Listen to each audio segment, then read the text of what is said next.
whether it was foolish belief or, foresight, I don't know, honestly, but it was belief. And I think you've got to have belief in yourself and belief in your team and belief in what you're doing. If you've got that, then I honestly believe you can get over most issues that you face.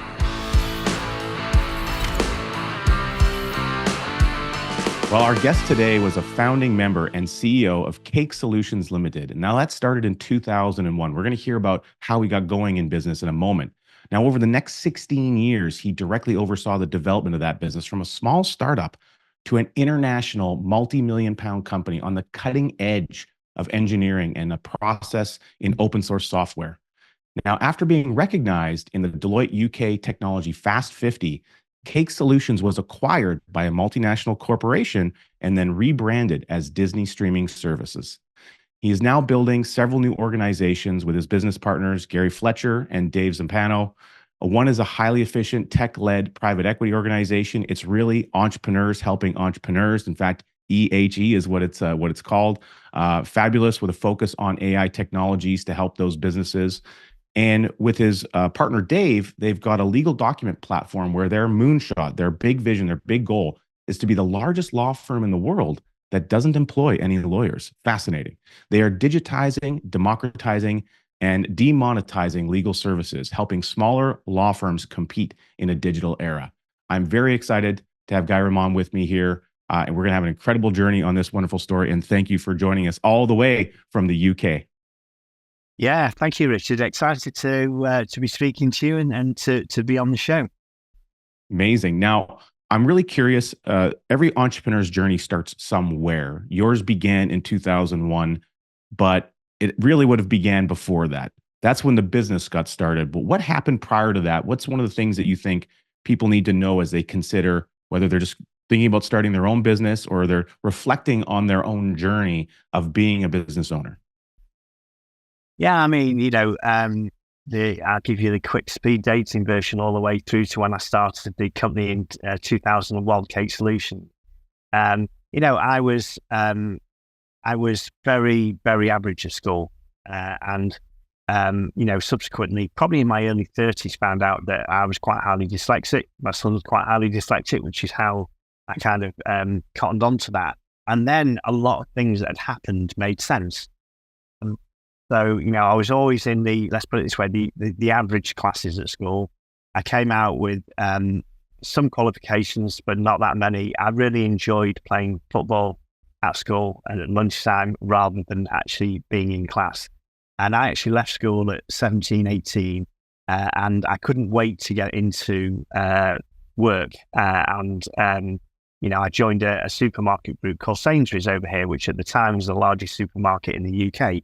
I spent 11 years there. I really enjoyed it. It's very hands-on actually the big thing I learned from that, which is it's defined me in all honesty, is I learned how to manage people, understand people, build relationships, because these stores have 350 people in them. You kind of learn to manage all walks of life, right? So anything from a student who comes in on a Saturday and sits on a till, probably hungover from the night before, to the evening shift ladies who come in and restock the shelves, to the multitude of people that work on the tills in the warehouses, in the canteen, whatever. Looking back, it really, kind of helped build my unique ability, which is to build outstanding teams. That's what I'm really good at. And, we're both aware of strategic coach. They have this concept called unique ability. And when I did it, it all harked back to those early days of working for Sainsbury's in a supermarket, a big supermarket. And then I guess I kind of, I've always had the ability to make decisions quickly and take chances. And, I saw an advert in the newspaper. I wasn't looking to leave Sainsbury's, actually. I really quite enjoyed it. But I saw an advert in the newspaper for an electrical superstore. So I applied for it and I got it. And it was in PC World, which is basically a computer shop. And kind of my inner geek came out then. I've always been interested in tech and the future and so on. And, that was a really cool environment for me. And then very quickly, I did that for sort of 18 months or so.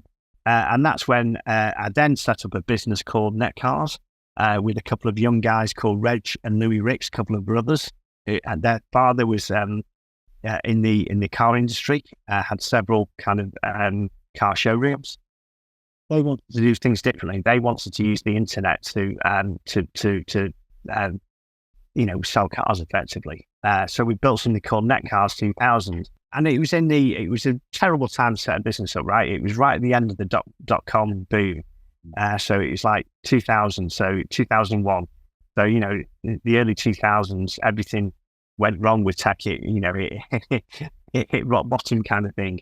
And quite frankly, myself and my business partner, a guy called Rob Harrop, who turned out to be technically still one of the most gifted engineers and architects I've ever worked with, even though he was a young guy at that particular point.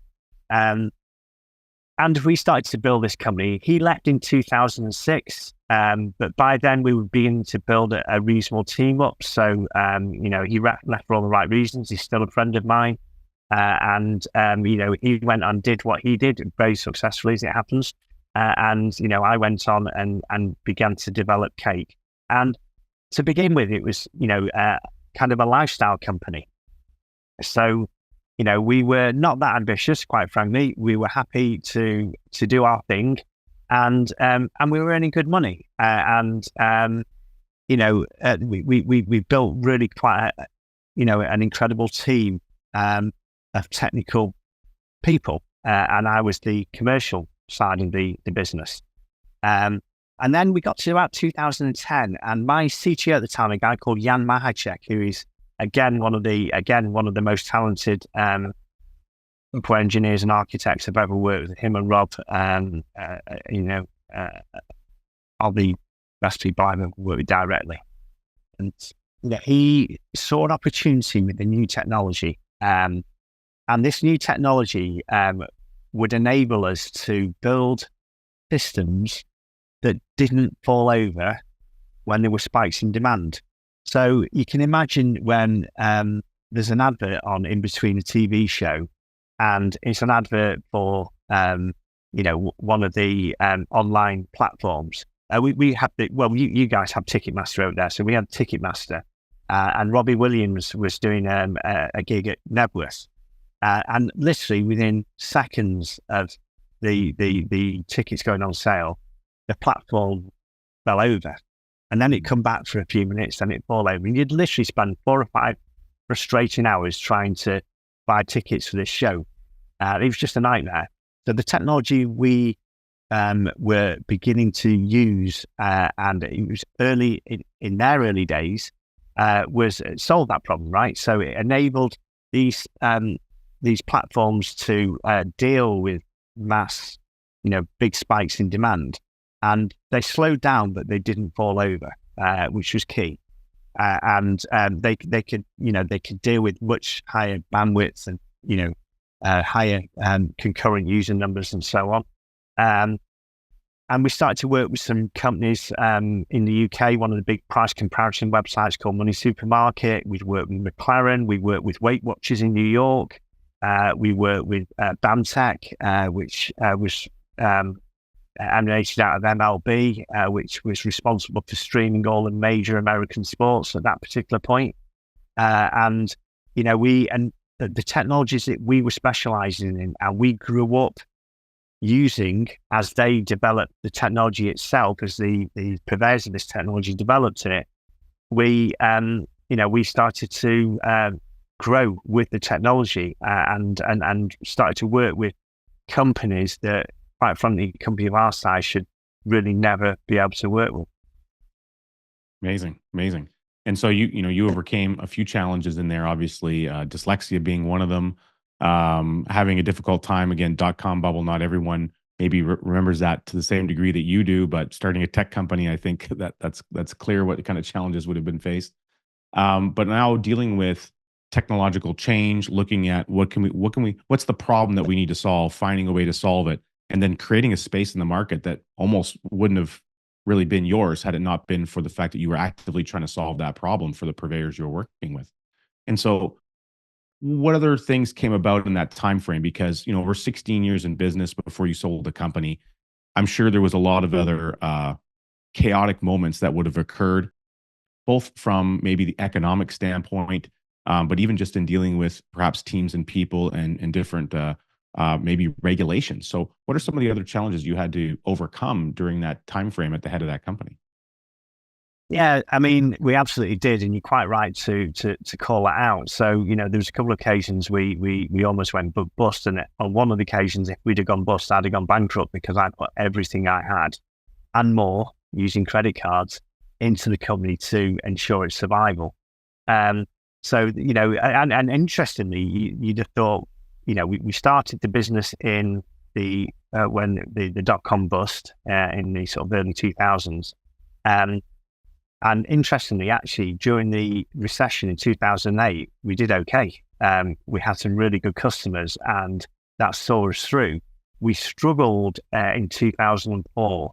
So, I'm sure most young entrepreneurs who have built a business will kind of relate to this. I had no clue what I was doing.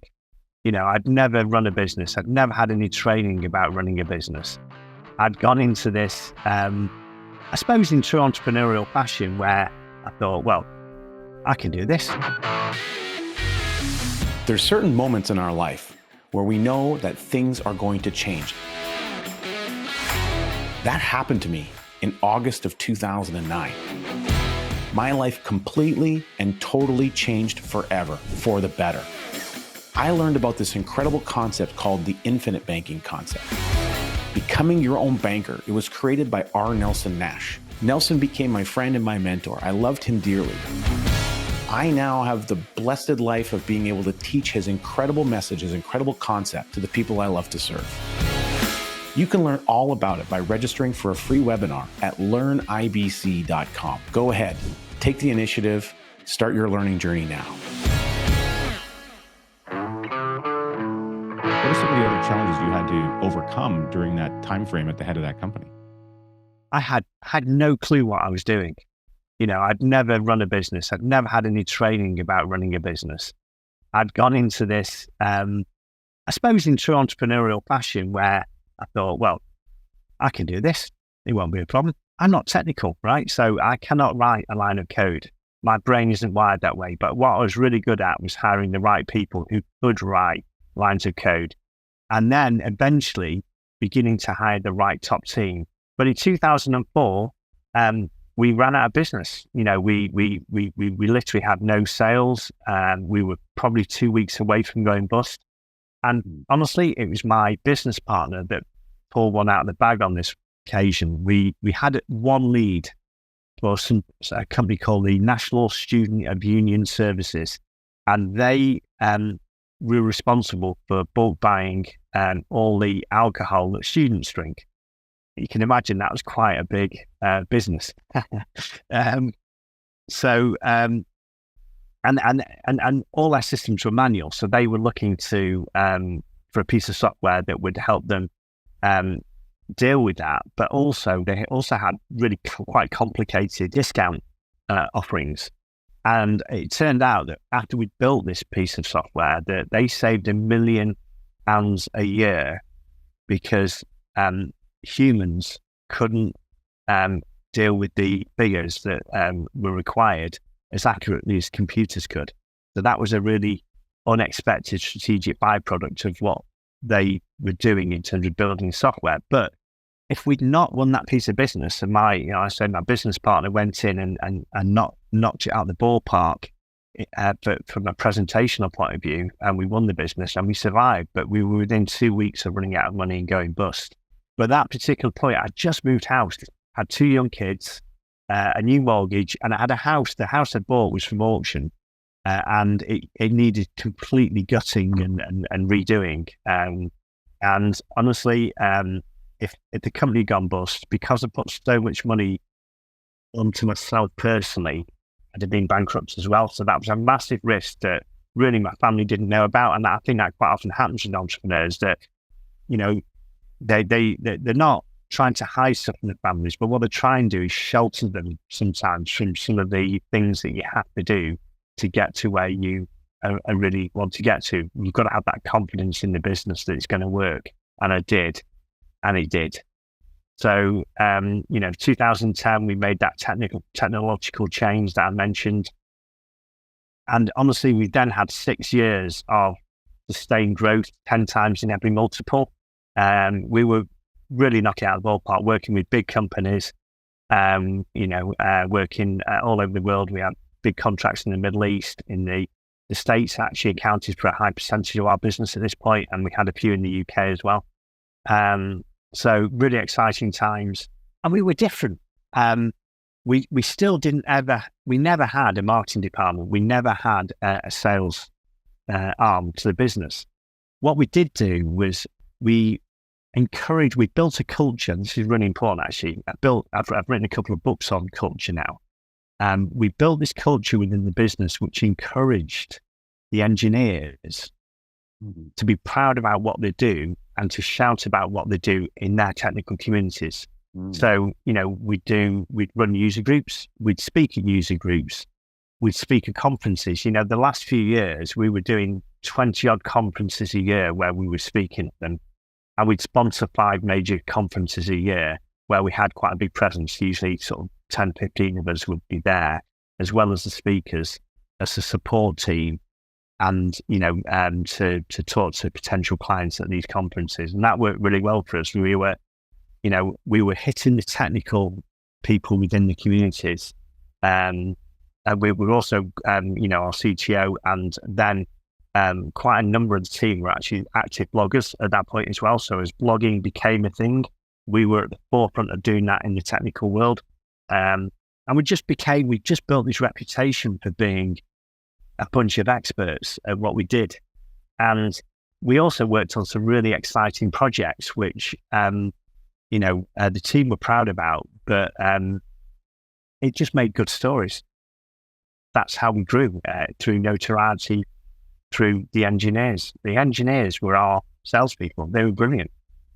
That's a fascinating way to look at things, because it's certainly unconventional. And that's part of, really that's a bit of an innovation in itself, in that you spent your time working on teams and then empowering those teams to be able to feel not just the confidence, but the inspiration to go and tell those stories. And it's interesting because it's literally like the reverse of a sales department. Because if you think about a sales department, you generally don't think about a highly technical person or an engineer being in that role. Not to label engineers, of course, have a lot of engineer clients and friends who are quite fantastic. Actually, some of them aren't great at sales, but it's not what you would normally consider when you think about that, that very technological kind of aspect.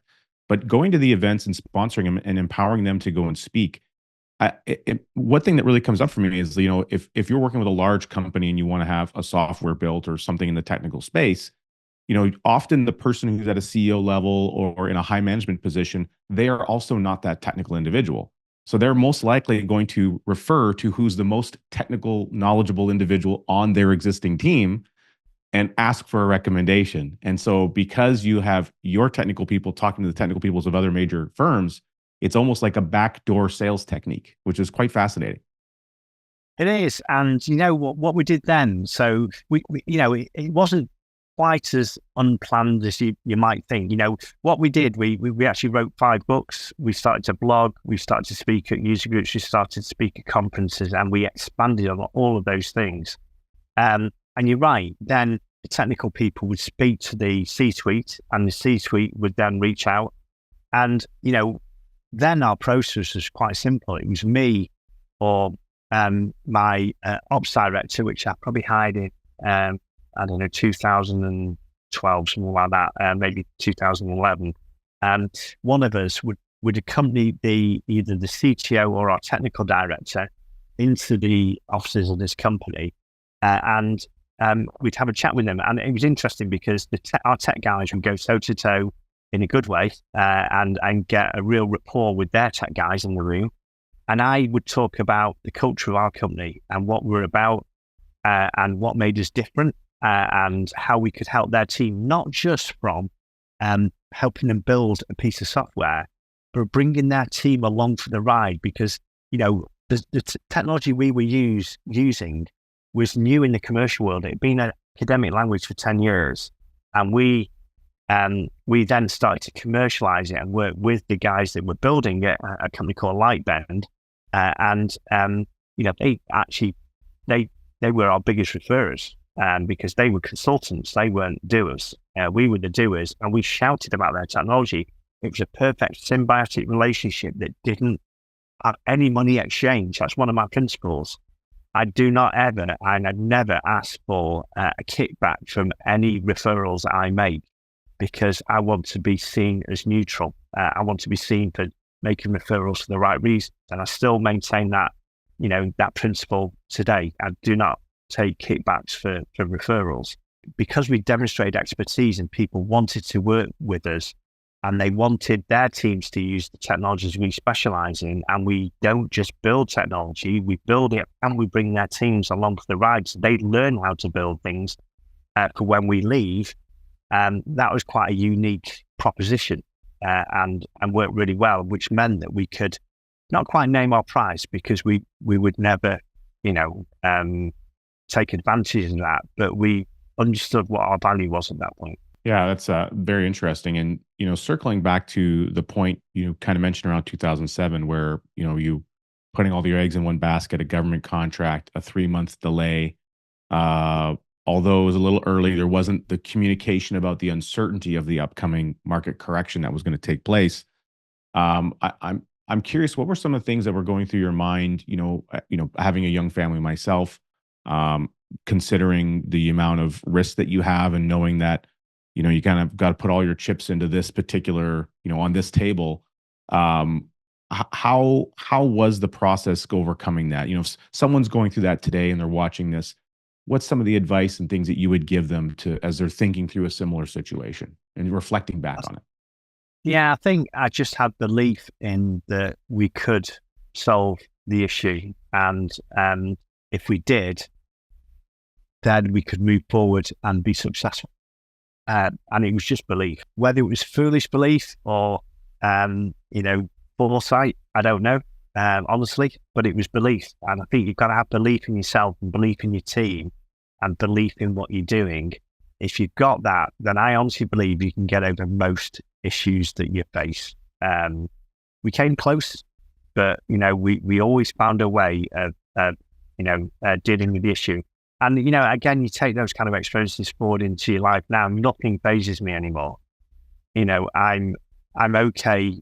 I've become more and more resilient and that kind of thing. And I'm happy I probably take more risks now than I've ever taken. 19 times out of 20, that pays off. Occasionally you get it wrong. And you know what? If you get it wrong, and you understand what, I think you need to understand what the worst case scenario is, by the way, if you do make those decisions, and you've got to take the decision knowing what the worst case scenario is. And if it's not going to kill you personally or kill the business, then, you have to take some decisions along the way that most of the time will come off, but occasionally you'll get wrong, which is fine, because you learn from that. You learn much more from that than you do from getting things right every time. And you move forward, and you either adjust what you're doing, or you completely pivot what you're doing and change it. And there's been a few instances over the last few years where I've had to do that in both Turner, which is the digital the online estate planning platform, and within EHE as well. We've made some pivots as we've tried something, and that strategy didn't work in the way we expected it to. So we've made some fundamental changes. Well, I'm excited about talking about a few of those changes, how you've adjusted those pivots, and more importantly, a little bit about the innovations you're coming up with and implementing right now as you move forward in your business life. And we'll get to that right after these messages. What is this incredible thing called the Kolbe A Index I keep hearing about? I'm a certified Kolbe consultant, and I can't wait for you to discover what your natural instincts are. It works incredible for teams, for business owners, in families, with our kids. The more you can develop and understand your knowledge of how you go and get things done in the world and how that happens with the people around you, everything can get so much better. Take the initiative. Learn more about how this might show up in your life. As a certified coach, I'm happy to sit with you and help you understand the depth of your own superpowers. Get the process started by downloading my free guide at coachcanfield.com. Well, we are back hearing about the incredible journey that Guy's had to this point in his life. And specifically, he's transitioned now. He's sold this incredible company that he founded and built. And he's now sitting here looking for the next opportunity. And so opportunity has an interesting way of showing up for us. I'm curious, how did some of the new endeavors come up for you? What made you realize that there was something you were looking to do, and how did they start showing up in your life? I sold the business in 2017. I had an 18-month burnout. I actually ended up doing 21 months. I then handed over to my technical director, who took over from me, and he became the VP for Disney Streaming Services in the UK. And I took a year out. But you never actually take a year out when you take a year out, right? So I did a load of traveling with my family. And went to some really nice places, did some really nice stuff. All the time was having conversations with people. I ended up investing in a couple of companies, and I'm still actively involved with those companies, taking them through some high growth stage, and trying to help them achieve an exit. And I mentioned Strategic Coach before, which has been actually I'm going to give them a shout out because they were an important part of what I did. I talked about being highly dyslexic, and then in my mid-30s beginning to build my confidence and understanding. I was going into meetings in these big corporate buildings with these high-powered people thinking, I was nervous, right? Nervous as hell. And I actually came out feeling a bit underwhelmed, thinking, well, they're not what I expected them to be. I'm no different, and I begin to build my confidence up. That is largely down, I think, to understanding why I was what I was in terms of the dyslexia side of things, but also through Strategic Coach with the tools that they have, kind of beginning to understand yourself with Colby. We discussed it just before the show started, where, it kind of measures your natural behaviors. And that helps you understand yourself. Unique ability was just a big one for me. I spent a day with a lady called Julia Waller, who's just fantastic. And at the end of 8 hours of questions and discussion, I was completely drained.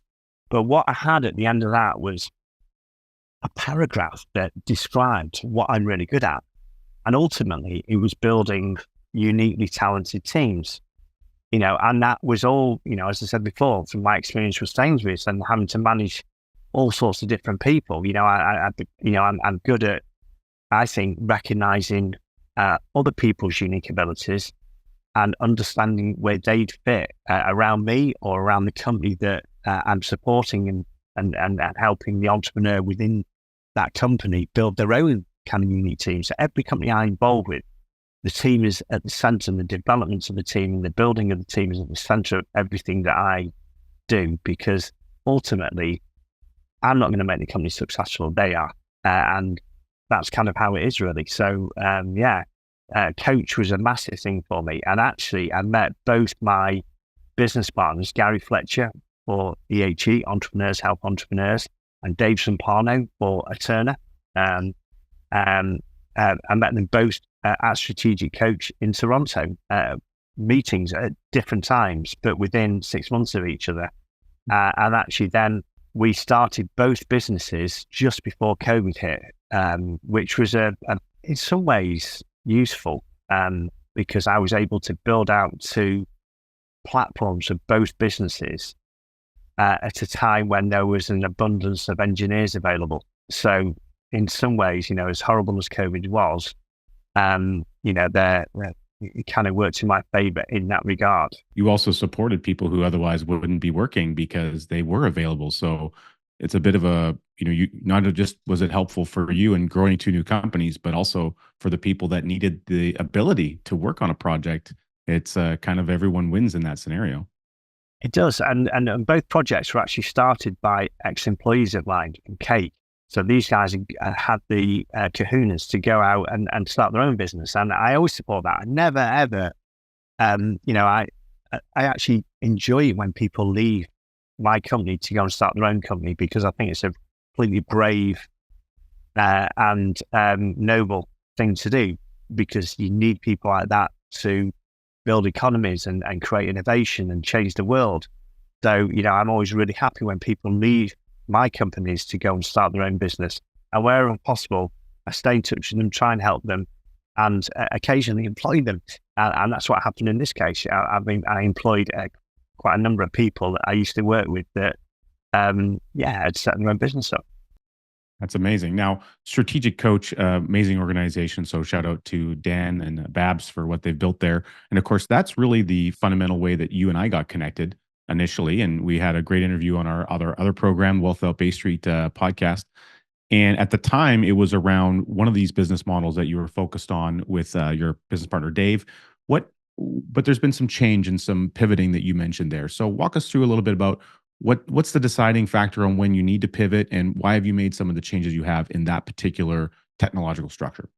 Yeah, out of all the companies that I'm now involved with, this has been the hardest one to get off the ground.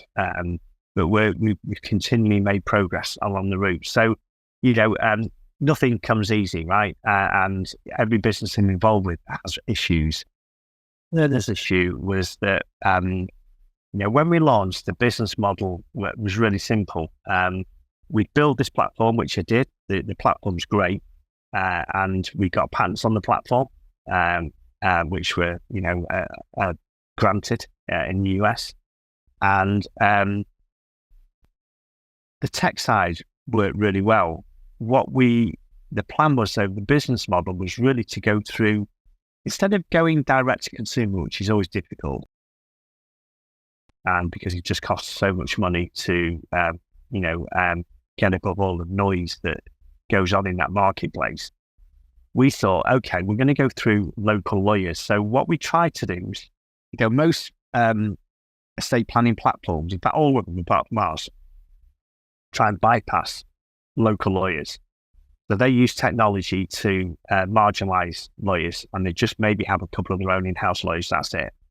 What we try and do is work with local lawyers. So, the platform.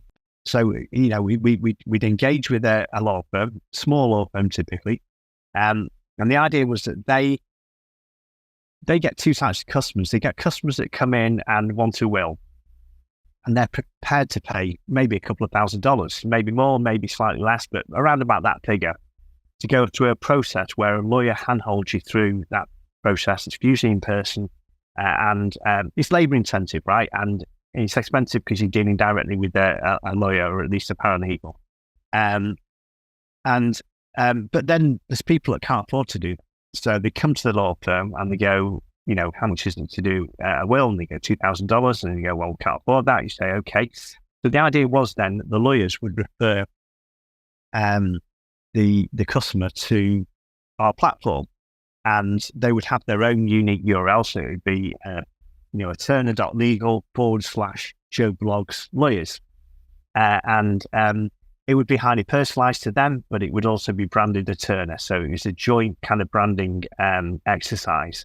And that person then would go through and self-serve. Really easy process, really quick, and quite a bit cheap. And at the end of it, though, the big difference at the end of it is it's still signed off by that local lawyer.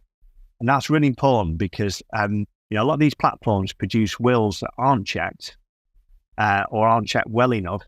And actually, you only find out that when you go to court because someone's contesting something, and you find out that actually you haven't dotted the I's and crossed the T's in the right way, and therefore you don't really have a leg to stand on at that point. You lose the case. Whereas, the idea going through a Turner is that you have it checked by your local lawyer who signs it off, and that will stand up in a court of law if it's contested. So it gives people that peace of mind. So that's the big difference. And really, it doesn't cost any more than these other platforms are charging not to use the lawyers. The lawyers benefit out of it because they take the majority of the fee. The platform benefits by taking a small percentage of the fee. All really good in theory, right? And we tried that for 12 to 18 months, and we really worked hard, and lawyers were interested. But the reality was they just didn't refer people in the numbers to our platform that we were expecting, needed, or hoped for.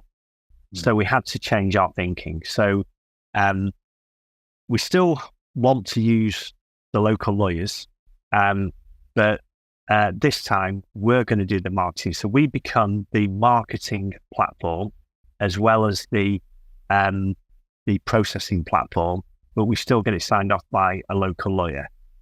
That required a complete rethink in our model, in the way that we dealt with things on the platform. So we had to change technically the workflow, not massively, but enough that it took a while to do. And we're now going to market with this revised strategy where we take areas within states and we hit that area and we go to local companies with maybe 400 employees. 70% of people who should have wills as adults in the US do not have wills or trusts. So it's a big market. So we can offer discounted wills through companies. The company benefits because they're offering something that is useful and needed for their employees. And we benefit because we get that business. And the lawyers benefit because they get the business without having to do any of the marketing or any of the referring. So it's a different model, and we are rolling that one out now. So that was a really major pivot that cost us 18 months of time. But the signs are good. We're beginning to roll it out and it's beginning to work really quite well now. Well, I think a couple of interesting things that I heard in there is, number one, you gave yourself a period of time to test the market before you were able to have good decisions with your business partners about when it made sense to pivot and what that pivot is. But the key thing I really heard you identify is that you had to rethink your thinking. You had to rethink the business or rethink the business model. You had to rethink your thinking. And the result of that rethinking caused some changes in the business. So I think that's really important. And when we come back after these next messages, I'm excited to dive into some of the new innovations that you're focusing on with some of your other incredible projects. Check out this great book, Cash Follows the Leader. It's all about uninterrupted daily growth with high cash value life insurance. We unpack what people need to know about how you can grow and store and warehouse your wealth in a totally different way than what we've been trained to do. Go ahead and download a free copy by going to coachcanfield.com/cashfollows and get a copy right to your inbox right now. So what exactly is Abundance 360? Why should people know about this organization? And more importantly, what are the technological advances that people need to be keeping their eye on as we step into a bigger, brighter future? So Abundance 360, it's an organization I'm familiar with, but our listeners may not. Give us a bit of an idea what this platform is and why you're a member, and what are some of the things that people would expect to learn while they're there? I have been a member of the Abundance community probably about 8 years, and I've been going in person for the past 5 years. And honestly, I kind of said that I was a little bit of a geek, and this is my favorite kind of 3 working days of the year, every year without fail. I love this because you can completely geek out on all the stuff that it looks at. So, it's run by a guy called Peter Diamandis. He's a futurist. His MTP is to help millions of entrepreneurs around the world understand where technology is going and how it will affect their businesses and the businesses that they work with. One of Peter Diamandis' mantras is that in the next 5 years, if you as a company haven't adopted AI either in the products and services that you offer or on your internal processes, you're likely to be going bust, because it's going to have that fundamental an impact on everything that's going on in the world. And actually, the advent of ChatGPT, I think it was 3.5, wasn't it, that came out November, 18 months, 2 years ago now. That kind of changed people's perception of AI, and it became almost overnight, it became accepted that things were going to change massively. I still don't think that people understand how big an impact it's going to have on our lives, and it is already having on our lives, actually. But it's huge. And as an entrepreneur, it's really important that you understand where technology is going. So, if you do get the opportunity to go to Abundance, it's an expensive conference, but they produce lots of free material. Start to look at the free material they produce. And if you get the opportunity, go to this conference, because it will give you an unfair advantage over everybody else. You know what's coming around the corner. you can make sure that you account for that when you're building your company strategies. And you fundamentally changed the AG. We moved from being a tech product investor to an AI tech product investor.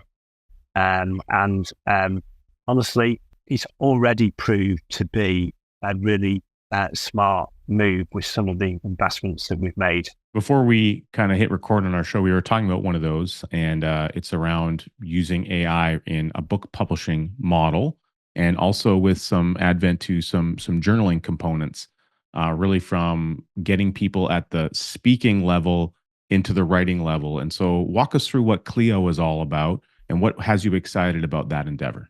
A little bit of context. I've written 5 books now, or been involved in writing 5 books. So 2 of my own, 3 within my companies, of which I've written several chapters in each of those books. But I've driven that because books are a really great way of proving credentials. If you've written a book, people automatically assume you're an expert on the subject, and you should be if you're writing a book on it. So that's fair. And I use the service. I'm dyslexic. There's no way I'm sort of dyslexic. I've got the attention span of a goldfish, and I'm time poor.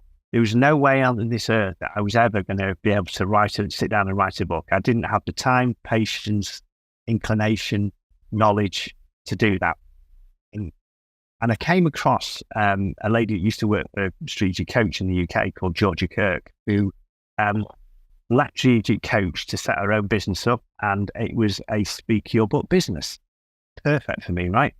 So, a human at that point used to walk you through a process, and it was 8 1-hour Zoom calls. The first one was really to understand the vision for the book, what you wanted to achieve, maybe come up with at least a working title. It might not be the finalized title, but a working title. And then to come up with the chapter headings.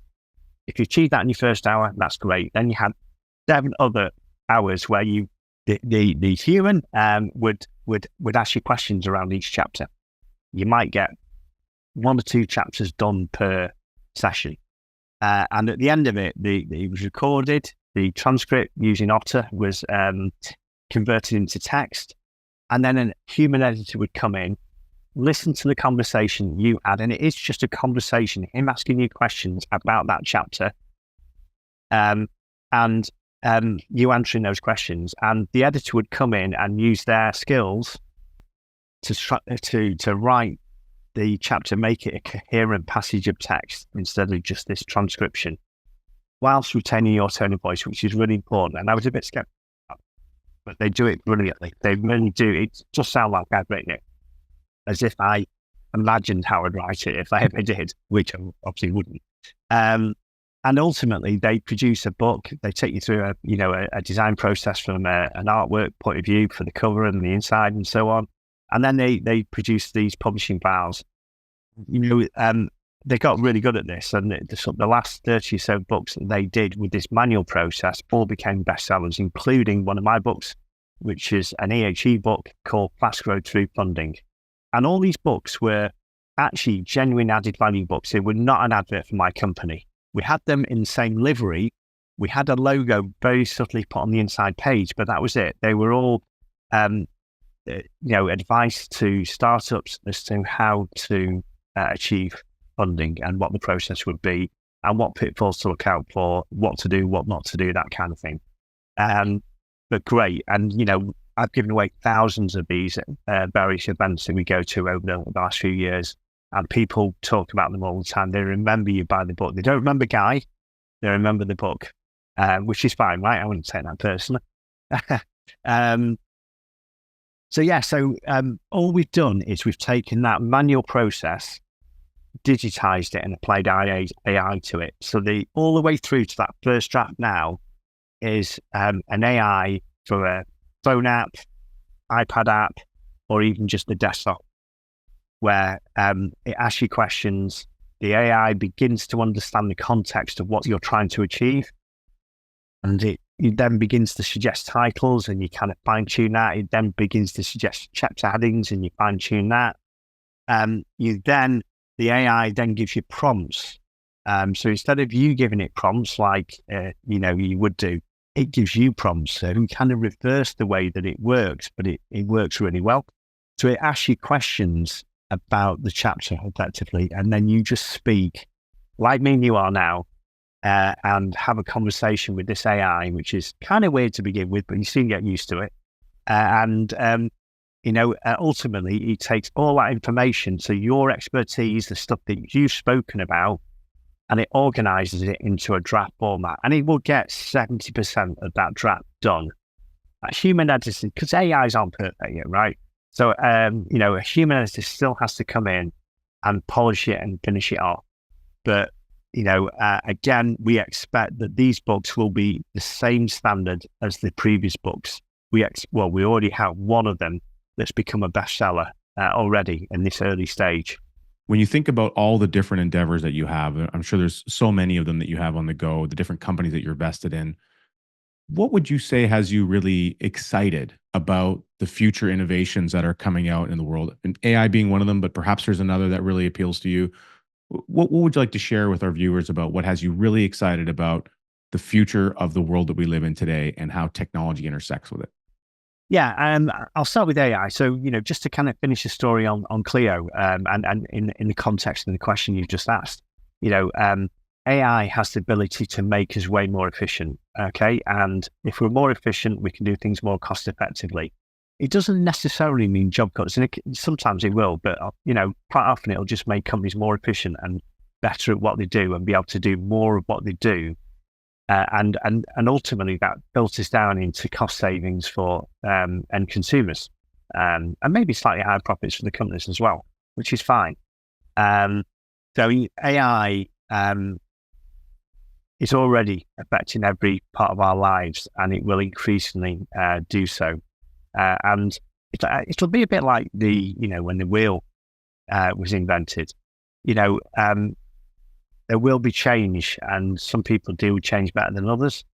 So there will be scary times for some people where AI is doing some of the more mundane tasks that people currently do. But what that should allow us to do is we should be allowed to use our intelligence and our skills at a higher level, and let the AI do all the grunt work. So, that's how AI can really help us. It can demonetize services, democratize services, and make people and companies way more efficient. There's so much stuff going on in longevity. Peter Diamandis has a longevity trip, which he does several times a year now, and he goes around all these facilities. There's people like David Sinclair who is literally reversing the age of rats at the moment. Successfully, he had these twin rats. They were both, one of them was grey and old, and the other one who'd had a mixture of various things that Dave is looking into, was just undeniably much younger. And they're looking at ways of using genomics and stem cell serums as to how they can reverse aging in humans. And I don't think that's far off. Ray Kurzweil was on the stage. He predicted the singularity 20, 30 years ago, and he's going to be within a few years of it actually happening, where we have brain-computer interfaces where we can tap into unlimited knowledge in the cloud wirelessly into our brain, and that's going to help dementia patients, as well as improve the ability for humans to solve problems and tap into unlimited knowledge. And so much exciting stuff. People are scared about this kind of stuff. I'm optimistic about it. Amazing. Well, I love the optimism, and I love what the future holds. And for you being on the cutting edge of that future, as you really have been for over 20 years, 25 years, to be able to share your journey with us. Thank you for being with us today, letting us know what you're excited about, the innovations that are upcoming, and your journey of overcoming major challenges in business. I appreciate you, and thank you for joining us on today's program.